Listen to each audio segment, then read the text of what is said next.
এখানে চিৎকার করে কোনো লাভ হবে না। তোমার অনেক দূরে আনছি, আশেপাশে কোনো বাড়ি ঘর নাই। আমার এখানে কেন নিয়েছেন? আমি কোনো খারাপ উদ্দেশ্যে তোমার এখানে নিয়ে আসি নাই। আমি তোমার বিয়া করতে চাই নুসরাত। তোমার সন্ধ্যা পর্যন্ত টাইম দিলাম, বেলায় বেলায় রাজি হয়ে যাও। আমার এখানে জোর করে আটকে রাখবেন আর আমি বিয়াতে রাজি হয়ে যাবো? যদি রাজি না হও তোমার ইজ্জত নিয়ে বাড়িতে যাইতে পারবা না। যদি ইজ্জত অক্ষত নাই রাখতে পারি, আল্লাহর কসম জান দিয়ে দিমু, তারপরও ইজ্জত দিমু না। আরে নুসরাত, আমি তোমারে ভালোবাসি। শয়তান, অসভ্য, লম্পট, তোর মতো খারাপ মানুষে আমি বিয়ে করবো? তোর থেকে তো সৎ নামাজে একটা কামলাও ভালো। হা, তাড়াহুড়া করার কি আছে? সন্ধ্যায় তো অনেক দেরি। আমার দোহাই লাগে।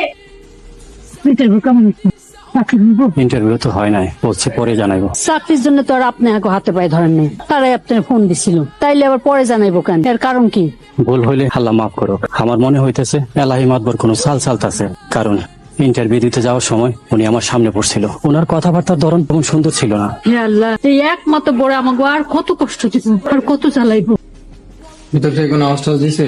একটু আগে তো কান্নাকাটির আওয়াজ শুনছিলাম, এখন তো কোনো শব্দ শুনতেছি না, মনে হয় ঘুমায়। এখন কি করবি? রাজি হওয়ার কোনো লক্ষণ আছে?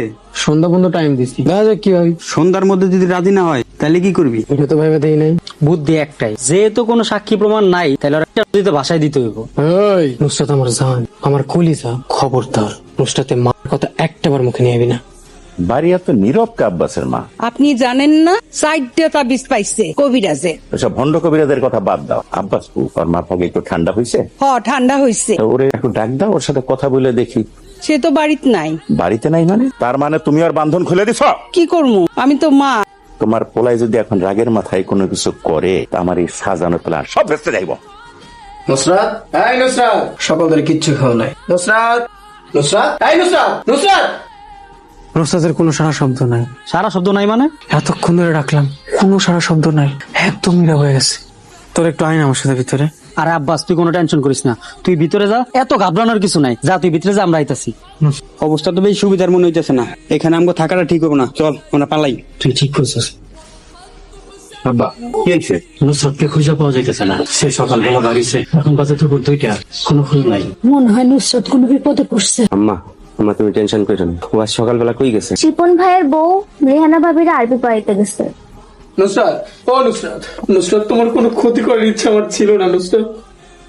আপনার চোখে পানি কেন? আল্লাহ দরবারে কোটি কোটি শুকরিয়া, তুমি বাইসে আছো। আমি তো ভয় পেয়ে গেছিলাম। তুমি বাড়িতে চলে যাও। আমার আপনি সাইডে দিতেছেন? হ নুসরাত, আমার ভুল হয়ে গেছে, মাফ করে দাও।